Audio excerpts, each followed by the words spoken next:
All right, welcome back. If you're a wireless tech, you know exactly what I'm talking about when I say hunting for interference feels like chasing ghosts, right? Well, today we're going to turn that whole frustrating chase into a science. We're diving into a super practical field guide for diagnosing and managing Wi-Fi interference. And this is all drawn from an amazing expert report by the pros over at RFI Detectives. So, just to set the stage here, what you're watching is part 2 of a really comprehensive 20-part series.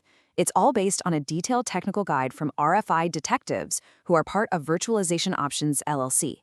For this part, we're really zeroing in on the core tech and, maybe more importantly, the mindset you've got to have to win this battle for clean airwaves. I mean, we've all been there, haven't we? You get the call, the client's complaining about dropped connections, super slow speeds, and you know the issue isn't just some weak signal. No, it's something bigger. You're in a constant, invisible battle for a resource that's totally finite, airtime. And guess what? You're on the front lines of that fight. Okay, so to help us navigate all this, here's how we're going to tackle it. First, we'll lay out the invisible battlefield of Wi-Fi.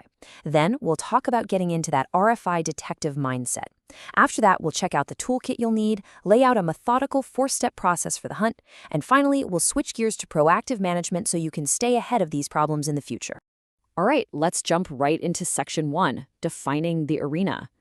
You know, before you can solve an interference problem, you've got to understand the fundamental forces you're actually up against in the radio frequency spectrum. So first up, we've got co-channel interference. The easiest way to think about this, it's like a single-lane highway. You've got multiple access points in the same area, all trying to use the exact same channel. It forces them to take turns transmitting, and what you get is this massive digital traffic jam. Everything just slows to a crawl while devices wait their turn to talk. And then there's its nasty cousin, adjacent channel interference. If co-channel is a traffic jam, this is like cars drifting and swerving between lanes. You have access points on nearby, overlapping channels, and their signals just bleed into each other. This isn't a polite cue, folks. This is just noise.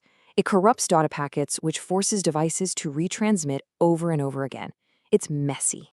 And this all leads to the constant trade-off we face every single day, right? On one hand, you have the 2.4 gigahertz band. It gives you fantastic range, but man, is it crowded. We're talking only 3 non-overlapping channels, 1, 6, and 11. It's just a recipe for congestion. On the other hand, you've got the 5 gigahertz band. It's like a wide-open superhighway with way more channels, but the signal just doesn't go as far. So the whole game is about choosing the right band and the right channel for the specific situation you're in. Okay, so now that we've got a handle on the battlefield, let's move on.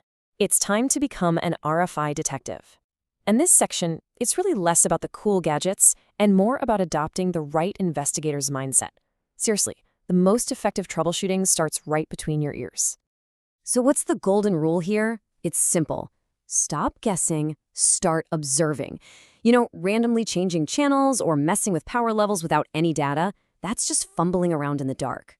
The real pros, they look for patterns. A methodical, structured approach is absolutely everything. This means you have to start asking the right questions. Is the interference constant, or does it come and go? Does the Wi-Fi drop every single day at 2 p.m. right when a certain piece of machinery kicks on? Is the problem only in one corner of the building? Does it get way worse every time someone heats up their lunch in the break room microwave? These patterns, these are your first and most important clues. All right, now that you're thinking like a detective, it's time to grab your toolkit. Because you can't fix what you can't see, right? So let's talk about the tools, specifically the software that lets us visualize that invisible radio frequency spectrum. So when you fire up your Wi-Fi analyzer, what are the key clues you're looking for? Well, think of it as your digital magnifying glass. It's going to show you channel usage and congestion. That's how you spot that co-channel interference.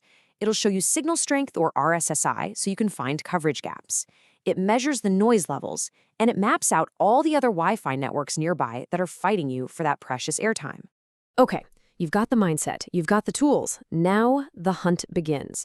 We're going to walk through a methodical 4-step investigation that will take you from that vague "the Wi-Fi is slow" complaint all the way to a conclusive ID of the interference source. So here is the 4-step process. Step 1, the site survey. You got to walk the entire affected area, mapping out signal strengths and noise floors. Step 2, documentation. And I mean everything. Note all the wireless devices, where they are, what other potential sources of RFI are in the environment. Step 3 is the real detective work. Isolate variables. You systematically turn off or move any device you suspect. And finally, step 4, correlate. You match the network problems to specific device operations. When you turn that one thing back on and the whole network just tanks, bingo, you've probably found your culprit. Look, finding that one interference source, that's a huge win. Feels great. But our work isn't done.